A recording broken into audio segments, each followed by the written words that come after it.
제가 오늘 말씀을 시작하기 전에 여러분에게 먼저 문제를 하나 내겠습니다. 근데 이 문제는 지금 맞출 수 있는 게 아니라 맨 뒤에 다시 한번 답을 여러분이 말할 기회를 드리겠습니다. 왜냐하면 이 문제는 오늘 설교를 들은 분만이 맞힐 수 있는 문제고, 그렇다고 어렵지 않습니다. 설교를 잘 들은 분은 어린아이라도 그렇구나 하고 답을 맞출 수 있는 문제입니다. 그리고 두 번째는 깜짝 놀랄 겁니다. 여러분에게 이 문제를 맞추신 분들에게는 큰 상을 제가 정말 드리겠습니다. 여러분, 문제입니다. 천국의 가격이 얼마일까요? 정확히 아시는 분이 계십니까? 대충 얼마라고 하면 안 됩니다. 세상보다 다 더 좋은 것 아닙니다. 아주 비싸요 라든가 너무 소중한 것이에요, 가격을 매길 수 없어요 등등의 말은 그것은 답이 아닙니다. 정확히 얼마라고, 예를 들어서 천국의 가격은 요새 은퇴한 후에 한 영국 같은 경우에는 3억 7천 정도의 돈이 있으면 은퇴 끝까지, 죽을 때까지 살아갈 수 있다고 합니다. 그래서 3억 7천 정도의 그러한 돈같이 정확해야 합니다. 천국의 가격은 은퇴한 후에 비용 3억 7천만 원입니다 라든지 정말 성경에 그렇게 나와 있습니다. 근데 여지껏 여러분이 모르고 있을 뿐입니다. 그리고 분명히 제가 말씀드린 것은 이 설교를 잘 들으신 분은 정말 정확히 얼마인지를 아시게 될 것이고 평생 잊어버리지 않게 될 것입니다. 두 번째는 제가 뭐 한다고 그랬습니까? 정말 그 정확한 가격을 말하시는 분에게 큰 상을 드리겠습니다. 오늘 본문은요, 우리 너무도 짧은 본문입니다. 어떤 농부가 땅을 일구다가 보물을 발견했다라는 짧은 이야기입니다. 근데 이 짧은 이야기를 정말 제대로 이해하기 위해서는요, 당시 유대 나라의 관습과 관례 그리고 사회적 배경을 알 때에야 이 본문은 제대로 이해가 될 수 있습니다. 안 그러면 우리 몇 년 전에 누가 고추밭 파다가 10,000원 더미 다발을 갖다가 몇십억 원어치를 발견했다, 이 정도의 이야기로 잘못 들릴 것입니다. 그래서 옛날에는 우리나라도 마찬가지입니다만은 돈을 맡겨둘 만한 은행이라는 것이 없었습니다. 그래서 이 땅속 깊은 곳에 항아리를 묻어두고 아주 귀중한 귀중품이나 또 돈 같은 경우에 거기 숨겨두어서 생기면 더 넣어두기도 하고 또 필요할 때는 몰래 가서 끄집어 쓰기도 했던 것이 우리나라나 유대나라나 똑같았다라고 하는 것입니다. 근데 이 전쟁과 사회적 변혁이 너무도 심한 것이 실제 이스라엘 나라였습니다. 그래서 간간히 예수님 당시에만 해도요, 땅을 파다가 보물항아리, 돈단지를 발견했다라는 소식들이 가끔 있는 그런 시대였습니다. 그러면 그 당시 법률에 따라서 발견한 사람이 그 돈단지의 주인이 됩니다. 그런데 문제는요, 이 보물 항아리가 문서가 있는 남의 집, 밭, 땅에 숨겨져 있을 때는 문제가 굉장히 복잡해집니다. 오늘 본문의 농부는요, 밭 주인이 아니라 아마 소작농이었던 것 같습니다. 이 소작하는 밭을 일구다가 노다지 항아리를 발견하고 굉장히 고민을 했다는 것이에요. 그러다가 집에 돌아가서 자기의 모든 재산을 팔아 그 밭을 샀습니다. 그래서 소중한 보물 항아리의 주인이 되었다는 말씀이 오늘 말씀의 전체적인 맥락인 것입니다. 이 전체적인 맥락을 우리가 단막극으로 제가 여러분이 정확히 이해하기 위해서 이게 무슨 말씀인지 좀 만들어 보았습니다. 이 무대, 여기가 무대라고 한번 생각하시고 무대에 막이 올라간다라고 생각해 보십시오. 저쪽에 한 농부가 땀을 뻘뻘 흘리면서 돌짝밭을 그렇게 일구고 있습니다. 한참을 일구다 보니까 얼마나 지났을까요? 곡괭이를 내리쳤는데 뭔가 퍽 하는 다른 소리가 들리는 것입니다. 그래서 이게 뭐야 하고 내려놓고 조심스럽게 이 흙을 걷어내기 시작하는데 뚜껑이 보이기 시작합니다. 뚜껑을 열어보니 하늘이 아찔할 만한 어마어마한 보물이 그 속에 묻혀 있는 것이 아닙니까? 그래서 자기도 깜짝 놀라고 멍하니 넋을 잃고 하늘을 쳐다보다가 이 농부는 뚜껑을 가만히 덮고 흙을 다시 덮어놓고 아무 일이 없는 것처럼 집으로 돌아왔습니다. 이제 저녁 때 집에 돌아와서 잠을 청하는데요, 천장에 보물 항아리가 왔다 갔다 합니다. 그 밤을 그냥 그대로 보낼 수가 없습니다. 그래서 그 밤에 일어나서 밭주인을 찾아간 것이에요. 어르신 계십니까? 저 건넌 마을 아무개입니다. 그래? 아니 밤이 늦었는데 웬일인가 들어오게 들어갔습니다. 영감님 뵙고 또 의논도 드릴 일이 있어서 이렇게 왔습니다. 무슨 일인데? 영감님, 저 건너발 비탈길에 있는 그 돌짝밭 있지 않습니까? 그래, 내가 올해 자네한테 소작 주지 않았나? 글쎄요, 제가 오랫동안 농부로 지내오다 보니 또 그 밭을 이렇게 일구고 보니 그 밭이 마치 자식놈처럼 사랑하고 정이 들었습니다. 이제 제 나이도 있고 애들도 커가는데 나도 밭 한마디기 정도는 있어야겠지 않나라고 오늘 생각하게 되었습니다. 그래서 영감님께서 허락하시면 그 밭 저한테 파시지요 라고 이야기를 했습니다. 마침 이 밭주인은 돈이 조금 필요했어요.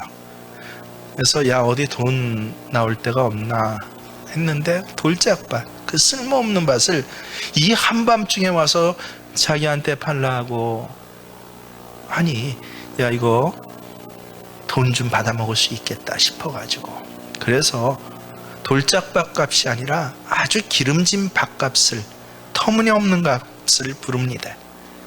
그래도 농부는 마지 않습니다. 그래, 흥정이 되어서 계약서가 시작되고 이제 지장이 서로 찍혔습니다. 그리고 싱글벙글 콧노래를 부르며 이 농부는 집으로 돌아옵니다. 집안 식구를 잠자리를 준비하고 있는 식구들을 불러놓고 야 여보, 얘들아, 내가 저 건너판에 그 돌짝밭을 사기로 했어. 내일이면 송아지도 팔고 집도 팔고 결혼 예물도 다 팔아야 될 거야. 아내가 그 소리를 듣더니 펄쩍 뜁니다. 아니 이 양반이 떼약볕에서 오랫동안 일하더니 머리가 돌았나 보다고. 아이들은 울면서 칭얼거립니다. 아니 집도 팔면 우리는 그러면 집은 없으면 우리는 어디서 자야 해. 가족들의 반대가 극심합니다. 그러나 농부는 꿈쩍하지 않습니다. 아침 새벽에 일어난 대로 송아지를 몰고 시장으로 갑니다. 복덕방에 집을 내놓습니다. 그것도 안 되니까 가재 도구까지 돈 될 만한 것은 모두 싹싹 긁어갖고 시장에 내다 팔았습니다. 이 농부의 갑작스러운 모습을 본 주변 사람들이 말합니다. 아니 그 돌짝밭을 그렇게 비싼 값을 주고 사서 무엇하려고 하냐고, 때로는 미쳤다라고 비웃습니다. 혹 어떤 사람은 그래도 마음에 선언한 뜻을 가지고 야 그 돈으로 그 돌짝밭 살 바에야 내가 반값에 줄 테니까 내 밭 사서 쓰게, 안 그럼 자네 아내하고 아이들하고 어떻게 하려고 하나 라고 그렇게 선의를 베풀기도 합니다. 그런데 이 농부는 어떤 소리를 들어도 주변에서 뭐라고 말해도 허허 웃으면서 주섬주섬 돈을 섬기더니 그 땅 주인을 찾아가 마지막 남은 돈 한 푼까지 다 치르고 드디어 땅 문서를 받아들었습니다. 모든 법적인 절차가 다 마쳤습니다. 저녁 무렵이 되었습니다. 해가 서산에서 이렇게 지는데 땅거미가 내려 앉을 시간에 아내와 자식들에게 말합니다. 얘들아 나를 따라와라 라고요. 그리고 그 비탈길 돌밭으로 식구들을 데리고 가더니 곡괭이를 가지고 밭 가운데를 파헤치기 시작합니다.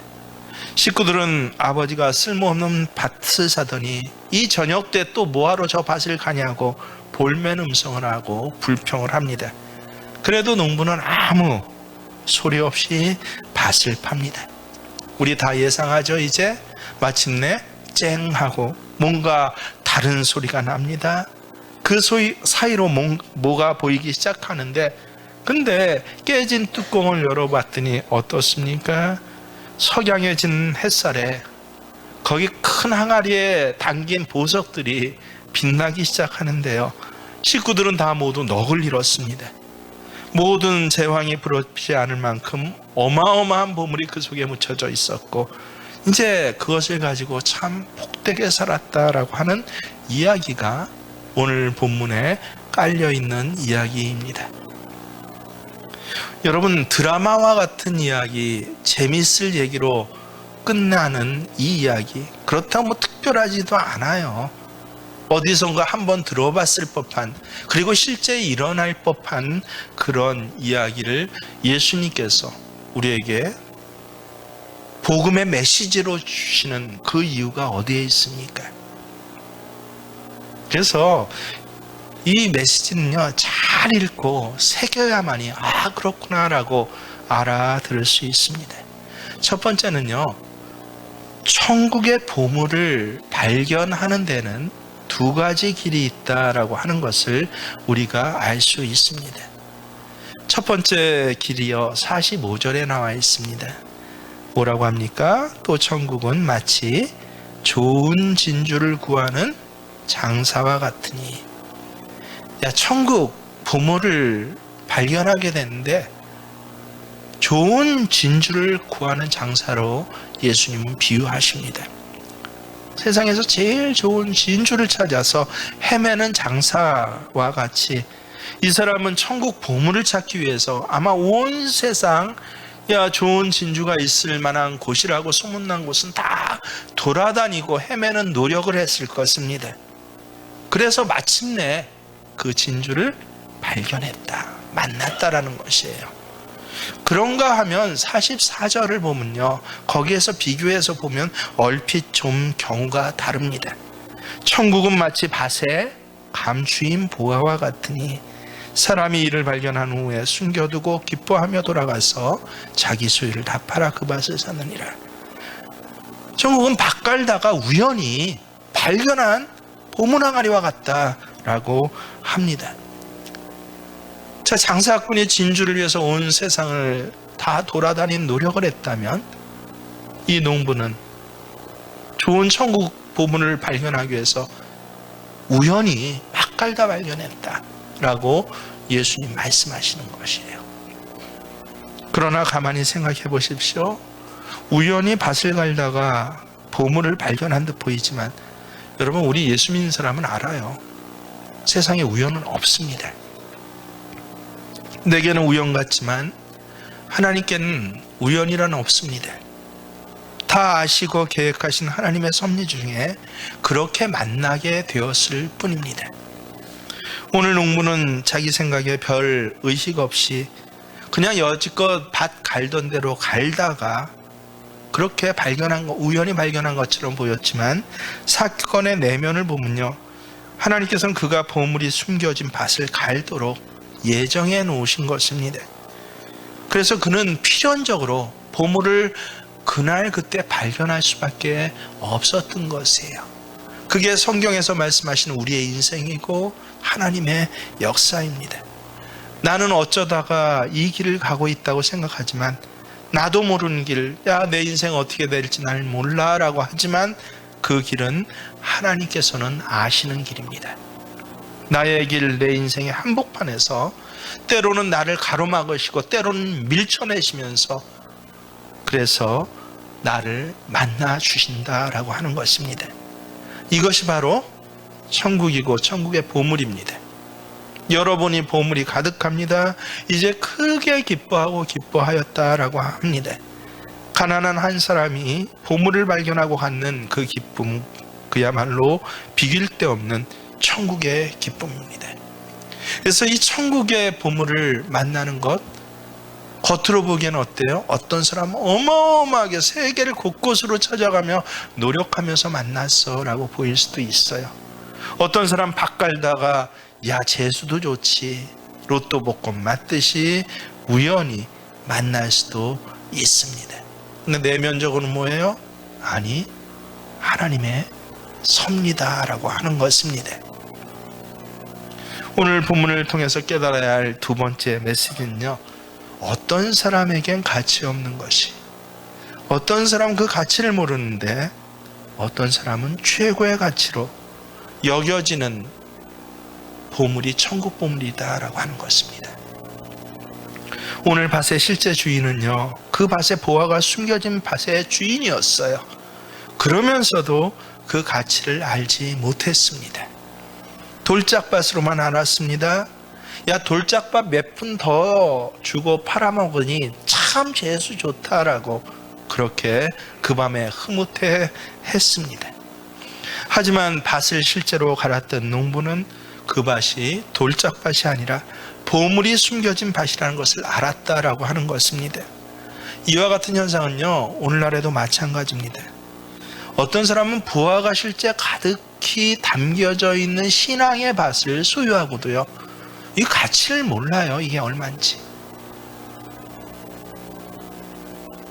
그 가치가 감춰져 있어서 그저 그런 신앙생활로 말로만 밭의 주인이 되고, 그래서 감동도 없고 소유하고도 소중함을 모릅니다. 여러분, 예배라고 다 같은 예배요, 찬양이라고 다 같은 찬양이라고 생각하십니까? 여러분, 교회가 다 같은 교회라고 생각하십니까? 교회는 하나입니다. 하지만 교회 건물은 우리나라만 해도 5만 개가 넘습니다.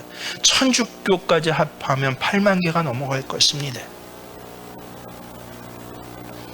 8만 개의 건물 모두가 다 같은 예배요, 같은 찬양이요, 같은 기도요, 같은 말씀이라고 생각하십니까?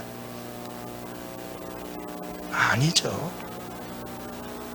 정말 돌짝밭 같은 곳이 있고, 어떤 곳은 보물이 감춰진 돌짝밭 같은 곳이 있어요.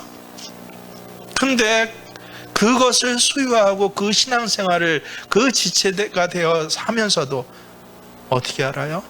가치를 몰라요. 소유를 하고 있는데도 실제 가치를 몰라요. 그래서 그저 그런 밭으로 언제든지 조금만 몇 푼 더 얹어주면 팔아버릴 수 있는 밭으로 생각하는 그런 사람이 실제 있습니다. 이런 사람은 어떻습니까? 말로만 밭의 주인이지 그 밭을 소유하고 관리한다라는 감동도 소중함도 알지 못했다라고 합니다. 이 때문에 성경을 읽어도 말씀이 마음에 들어오질 않고 교회에 나와서 예배는 드리는데 졸리기만 합니다. 한마디로 어떻게 해요? 들려지질 않아요. 설교를 들어도 꼭 예화 한두 개만 기억나고, 그 예화조차도 어때요? 이 말씀이 나를 치네 안 치네 라고 꺼리를 찾을 뿐이지, 정말 하나님이 나를 이렇게 사랑하시는구나 라고 이 가치를 알지를 못합니다. 오히려 세상 욕심과 안일함에 씌어서 하나님 말씀이, 이 보물의 가치가 들려지지 않는 것이고 보여지지가 않는다라고 하는 것입니다.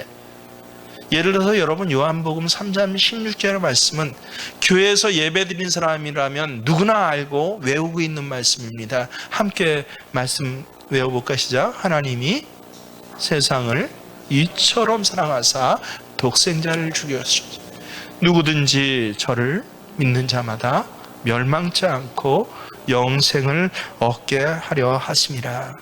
이 소중한 말씀을 모르는 사람이 여러분 가운데 누가 있습니까? 우리나라 크리스찬 가운데 누가 있습니까? 그런데 어떤 사람에게는 이 말씀이 너무도 소중해서 읽고 또 읽어도 눈물이 나고 기뻐하고 또 기뻐하며 좋습니다.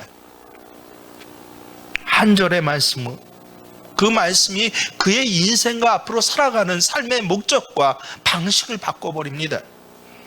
근데 어떤 사람에게는요, 늘 보는 그저 그런 말씀으로 들리는 것과 같습니다. 여러분은 어떤 사람에 속하십니까?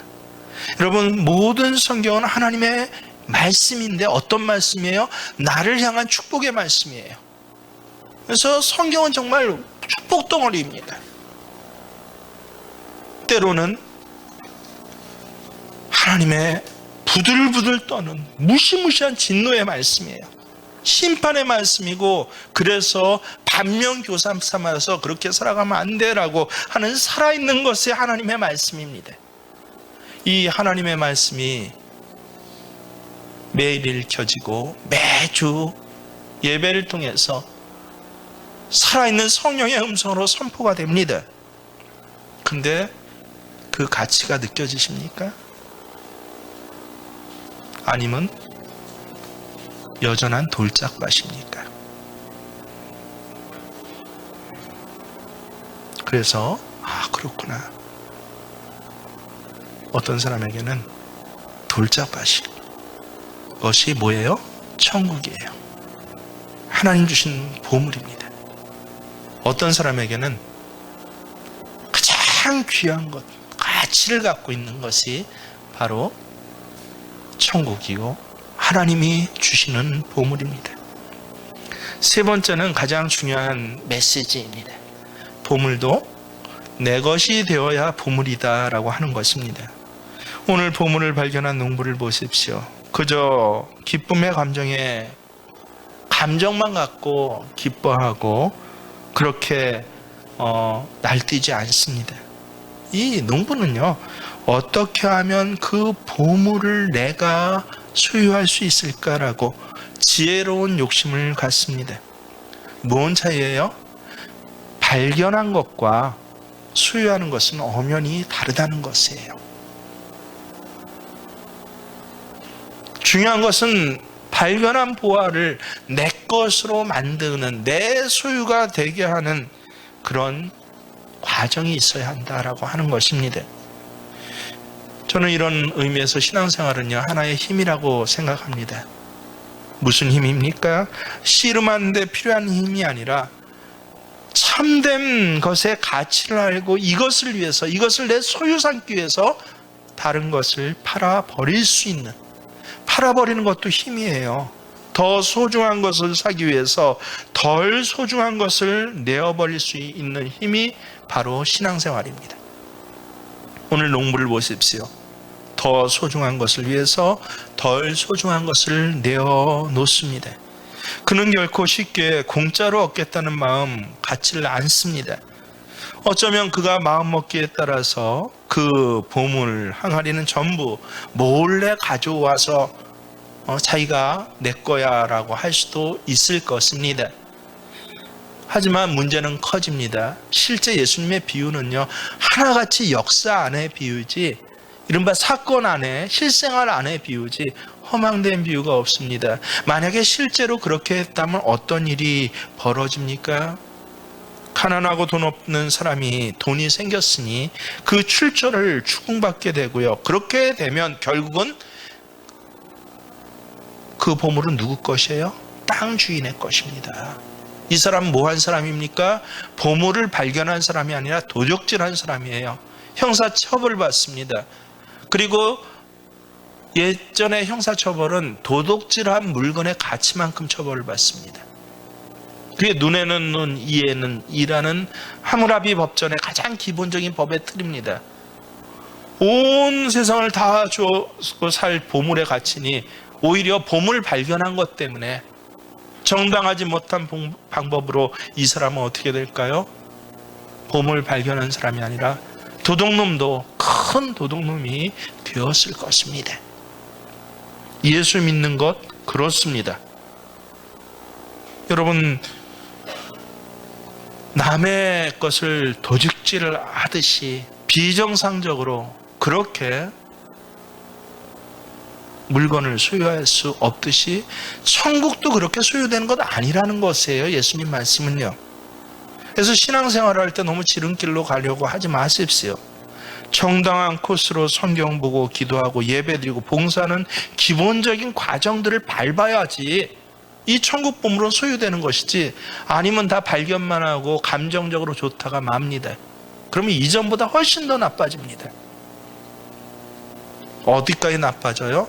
도둑놈 중에 가장 큰 도둑놈이 되듯이 나빠진다는 아주 역사적인 예수님 말씀이에요. 그리고 제가 목회해보니 진짜 그러더라고요. 간혹 보물을 발견했는데 자기 소유 삼지 못한 사람은요, 이거는 아예 보물을 모르는 사람보다 그 인생, 그 영혼을 보면요, 너무너무 비참해갖고 안타까울 뿐입니다. 오늘 본문의 농부는 정당한 길을 밟아서 자기 소유를 삼습니다. 당연히 지불해야 할 대가를 그는 생각했고, 그리고 지불했습니다. 우리가 신앙생활하는 데 있어도 지불할 대가가 있다라는 것을 여러분 기억하십시오. 그렇기 때문에 예수님께서 뭐라고 그러셨어요? 나를 따라오려면, 내 제자가 되고 내 자녀가 되려면 뭐 해야 된다? 자기 두 가지를 말씀하셨어요. 자기 십자가를 지고 또 자기를 부인해야 된다라고 말씀하셨습니다. 예수님은 아무나 따를 수 없는 것이에요. 다 따르고 싶어요. 근데 따르자면 자기 십자가는 무엇입니까? 고난의 십자가 고난이에요. 고통스럽다는 것이에요. 이걸 고통을 감내해야 한다. 자기를 부인한다라는 것은 무엇입니까? 버리는 것이에요. 자기가 기존에 좋아하고 가치 있게 생각했던 것들, 욕심과 욕망을 내어 버리는 것입니다. 여러분 야고보서에서 말씀하셨죠? 버리는 것이 뭐라고요? 복이라고요. 참된 신앙생활은 그래서 고난에 대한 대가를 지불하면서 버리는 것이에요. 기존에 나에게 흥미롭고 재미있었고 가치가 있었던 것들, 이것을 버리지 않으면 결코 예수님을 따를 수 없고 보물의 주인이 될 수 없습니다. 오늘 성경은 이 사람이 돌아가서 자기의 소유를 다 팔았다고 합니다. 오늘 본문에 등장하는 두 사람을 가만히 보세요. 전혀 다른 사람이에요. 한 사람은 농부이고 한 사람은 상인입니다. 한 사람은 자기 땅 한 평 없이 남의 땅을 소작하는 굉장히 가난한 사람이에요. 한 사람은 세상에서 제일 값진 진주를 살 수 있을 만큼의 부자입니다. 살아가고 있는 기본 바탕이 다르니 아마 이 두 사람 같이 세워놓고 보면 굉장히 달랐을걸요. 그런데 이 두 사람에게 딱 한 가지 공통점이 있었습니다. 무엇입니까? 여러분 다시 한번 44절 46절을 저와 함께 봉독하시면요, 한 글자도 다르지 않고 똑같이 반복돼서 이 두 사람 똑같은 공통점의 말이 나옵니다. 44절, 천국은 마치 밭의 감추인 보화와 같으니 사람이 이를 발견한 후 숨겨두고 기뻐하며 돌아가서 자기의 소유를 다 팔아 그 밭을 사느니라. 46절, 극히 값진 진주 하나를 발견하며 가서 자기의 소유를 다 팔아 그 진주를 사느니라. 공통점이 뭡니까? 한 글자도 안 틀립니다. 뭐라고 합니까? 농부나 상인이나 자기의 소유를 다 팔아. 바로 이것이 예수 믿는 것입니다. 예수님을 발견하게 되면 그 예수님을 믿고 따르기 위해서 지불되는 희생이 아깝지가 않습니다. 오히려 무엇이든지 다 팔아 살만한 보물이 바로 예수 믿는 것입니다.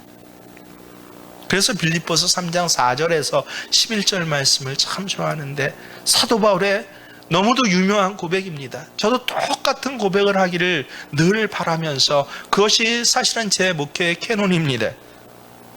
예수 그리스도를 아는 지식이 가장 고상하기 때문에 지난날 내가 좋아하고 유익하게 생각했던, 상급으로 생각했던 모든 것들을 뭐로 여긴다? 해롭게 여기고 배설물로 여겼다라고 하는 것입니다. 그래서 그리스도를 알고 그리스도를 얻고 그리스도 안에서 내가 발견된다는 그리스도와 함께 살아가는 것, 이것을 내가 가장 기뻐하고 감사한다는 것입니다. 예수가 너무나 소중하고 너무나 귀하기 때문에 이 예수를 얻기 위해서라면 이전에 좋아하고 자랑했던 모든 것도 다 버릴 수가 있다. 이게 바로 천국 보물을 발견한 사람들, 발견할 뿐만 아니라 그것을 소유한 사람들의 공통점입니다. 2000년 전의 농부나 상인이나 오늘 이 자리에 있는 여러분 누구와도 다 똑같이 이 공통점이 그거 하나입니다. 오늘 우리도 이와 같은 사람 되어야 합니다. 이 자리에서 예배드리는 우리들은 마치 천국 보물을 발견한 사람과 같습니다. 발견한 거 참 소중합니다. 더 중요한 것은 이제는 그것을 나의 소유로 해야 한다는 것이에요. 나의 소유가 되기 전까지는 아직도 남의 땅, 남의 문서예요. 저 사람은 열심히 기도해서 저렇게 복받았대. 신앙생활 열심히 하면 가정이 행복해진대. 새벽에 기도하면 하나님께서 그 기도를 친히 들어주시는데 이렇대 저렇대 해서 벗어나야 합니다. 지금 우리에게 필요한 것은요, 더 좋은 것을 위해서 덜 중요한 것을 팔아 보물을 사는 일입니다. 세상을 팔아 천국을 사는 것입니다. 사랑하는 여러분, 천국과 세상은 정말 결코 비교할 수가 없습니다. 세상을 팔아 천국을 사야지 천국을 팔아서 세상을 살 수는 없습니다. 저는 지금 이 자리에 하나님 앞에 예배드린 여러분이 세상을 팔아 천국을 사는 사람이 되실 수 있기를 바랍니다. 천국을 팔아 세상을 사는 어리석은 사람이 되지를 마십시오. 여러분의 인생과 소원과 소망을 세상에 두고 사는 사람 되지 마십시오. 무조건 세상에서 부자 되고 성공하고 편히 살고 세상에서 몸 아프고 창고가 아닌 은행 통장 몇 개 있어서 가진 것 염려할 거 없고 그 정도 사는 삶, 그게 천국 삶과 예수 보물과 비교하면요 정말 하찮은 것이란 것을 깨달으시길 바랍니다. 유감스러운 건 무엇입니까? 예수 믿는다고 하면서도 둘 다 가지고자 한다는 것이에요. 세상도 지고 천국도 지고 도대체 어느 쪽으로 가겠다는 것입니까? 세상에는요 가끔 저는 진짜 봤어요. 도랑치고 가재 잡는 경우가 가끔 있기도 합니다. 양손에 떡 들고 좋아할 만한 일이 생기기도 합니다. 그런데 성경을 보면 볼수록 천국에는요 결코 양손에 떡 쥐는 일이 없습니다. 그건 천국 아니에요. 먼저 하나님 말씀으로. 언제나 성경은 뭐라고 합니까? 우리에게 어느 한쪽을 선택하라고 하십니다. 비단 예수님의 말씀이 아니라 하나님 백성이 원래 아브라함부터 하나님 백성 아니에요. 아브라함은 하나님의 자녀입니다. 어디까지요? 아브라함, 이삭, 야곱까지 하나님의 자녀예요. 그냥 한 가문이에요. 언제 백성이 됩니까? 출애굽해서 애굽에서 40년 광야 생활하면서 시내산 밑에서 비로소 백성이 됩니다. 그 전에 한 가문, 김씨 집안 가문은 아이들이에요. 근데 김씨 집안이 아니라 이스라엘 선민이 되는 것은 바로 시내산 밑에서인데 거기서 어떤 일이 일어납니까? 유명한 일이 일어납니다. 이른바 하나님 백성의 약속을 맺고서도 그게 체질이 안 바뀌어서 원망하고 불평하고 심지어는 우상까지 만들어 숭배할 때, 그럴 때 모세를 통해서 하나님께서 뭐라고 합니까? 금을 쫙 그라고 하십니다. 땅바닥에 금을 긋고 하나님 백성이 되고자 하는 이 금으로 넘어오고 아닌 자는 남아있으라고 합니다. 어느 띵가를 선택해야 합니다. 이게 천국이에요. 양손에 떡질 수 없습니다. 세상엔 가끔 양손에 쥐어지는 떡이 있고 도랑치고 가재 잡는 행운도 있기에 천국 보물의 가치를 모르는 사람은요, 천국도 마찬가지로 양손에 쥐는 떡이 하나일 수 있다라고 착각을 합니다. 하지만 천국 보물은요, 선택해야만 얻을 수 있는 보물입니다. 설교 시작하기 전에 여러분에게 문제 하나 드렸습니다. 과연 천국의 정확한 가격은 얼마일까요? 천국의 가격은 이제 아셨죠? 얼마라고요? 얼마입니까? 그렇습니다. 우리 권사님 말씀하신 것, 자기의, 정확히 보십시오. 자기의 모든 소유를 판 가격이 천국의 가격입니다. 좀 더 구체적으로 따져보십시오. 얼버무려 생각하지 마십시오. 내 소유가 100만 원인 사람에게 천국의 가격은 얼마예요? 100만 원입니다. 아주 중요한 문제예요, 여러분. 내 소유가 1000만 원인 사람에게 천국의 가격은 얼마입니까? 1000만 원입니다. 그래서 저는 참 공정한 가격이라고 생각합니다. 가난한 자에게 천국은 100만 원에 주어져요. 하지만 많이 가진 자에게는, 부유한 자에게도 천국은 그가 가진 모든 소유의 가격으로 주어집니다. 얼마나 공평합니까? 많이 배운 자에게도 천국은 그가 가진 모든 소유의 가격으로, 덜 배운 자에게도, 어른에게도, 아이들에게도 천국의 가격은 자기 소유를 다 팔 수 있는, 믿음 있는 사람만이 얻을 수 있는 것이 천국의 보물입니다. 자기 모든 세상적인 소유보다 천국을 더 소중히 여기고 그 가치를 아는 사람만이 소유할 수 있는 것이 바로 천국 보물입니다. 마지막으로 오늘 본문 중에 덧붙여 생각할 것이 있습니다. 그것은 이 사람이 보물을 샀습니까? 밭을 샀습니까? 밭을 샀다는 것입니다. 보물만 사고자 했으면 밭주인 영감님이 팔았을까요? 무슨 말씀인지 여러분 이해가 되십니까? 자기가 바라는 것은 보화뿐입니다. 하지만 그 보화를 얻기 위해서는 부득불 확대하여 그 보물이 묻혀있는 밭을 사야 한다는 것입니다. 참 기가 막힌 말씀이에요. 우리가 생각하고 잊지 말아야 할 것이 있습니다. 하나님의 진리를 찾고 받아들이기 위해서는 그것이 묻혀있는 밭, 이와 관계된 모든 것들을 함께 받아들일 수 있어야 한다라고 하는 것입니다. 다시 말해서 신앙생활은요, 삶의 터전을 함께 받아들이는 것입니다. 여러분, 때로는 교회 조직이나 예배, 의식, 행사 등이 내 마음에 꼭 들지 않을 수도 있습니다. 하지만 돌짝밭과 같이 보여도, 가건물처럼 보여도, 조그만 어디 구석지에 있는, 그것도 월세로 새들어 사는 건물처럼 보여도 그 안에 뭐가 있다면 살아있는 하나님의 말씀이 있고, 그 안에 하늘을 올라가는 기도가 있고, 예배에 임재하시는 하나님의 거룩한 영이 있고, 찬송가의 가사가 내 신앙의 고백입니다 하는 고백이 있다면 보물이 숨겨진 돌짝밭입니다.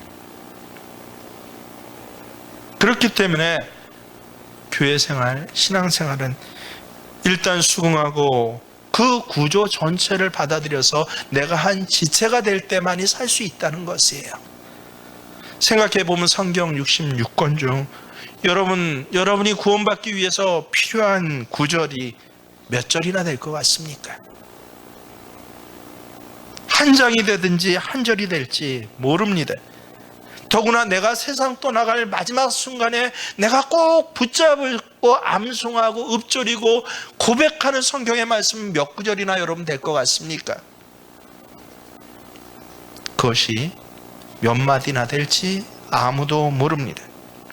이처럼 이 성경 전체가 나에게 감격이 되는 말씀이 아닙니다. 하지만 성경 66권을 분명히 다 받아들여야만 합니다. 저주의 말씀도 받아들여야 하고요. 나를 찔러대는 말씀도 받아들여야 되고, 그런가 하면 앉혀있고 쓰러져 있는 나를 일으키시는 정말 소중한 이 말씀도 함께 받아들여야 합니다.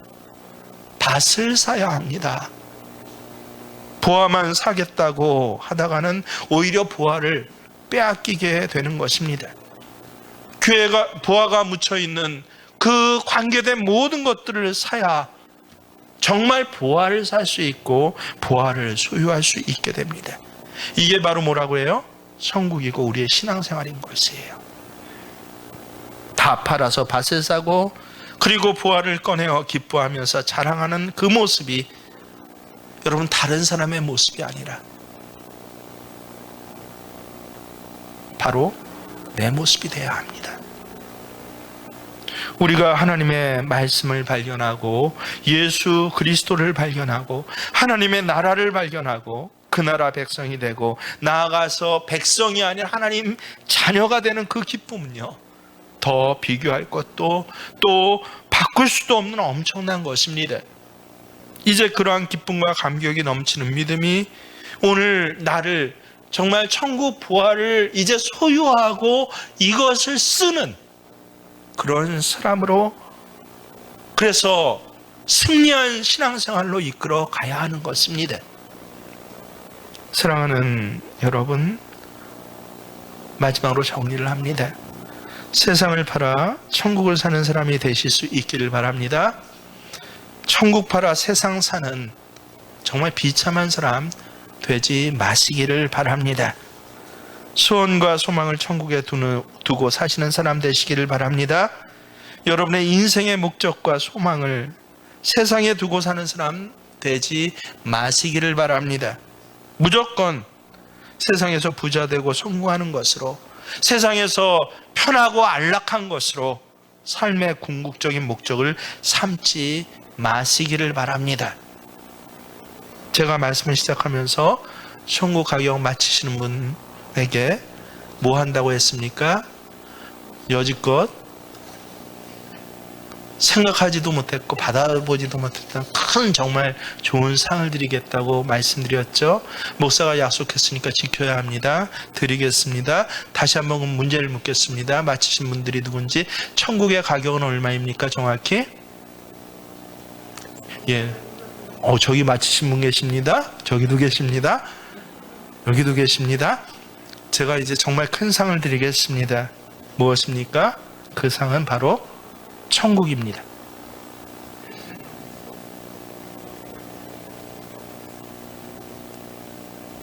근데 이 상은요, 제가 드리는 건 분명하지만 세상을 팔아야만 소유할 수 있는 상입니다. 여러분,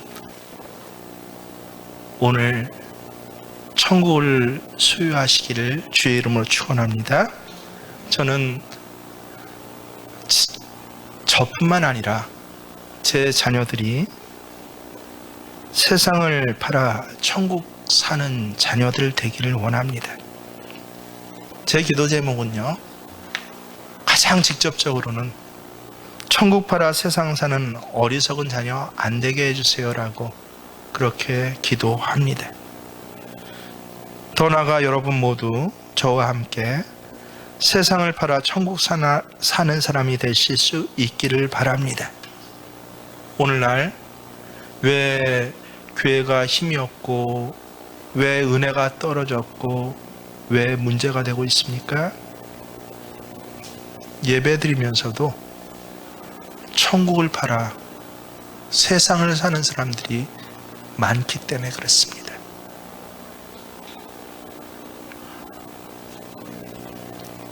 그 무엇과도 나 천국 바꾸지 않습니다라고, 그 무엇과도 천국 주시는 우리 주님과 바꾸지 않겠습니다. 내 소유를 팔아 천국 사겠습니다라고 결단하시면서 찬양하시고, 이 찬양으로 사순절 기간에 여러분 선택을 하십시오. 금을 쫙 꺼놓고 어느 쪽인지 선택을 하시고 올바른 선택을 하시는 저와 여러분이 되시길 주의 이름으로 축원합니다.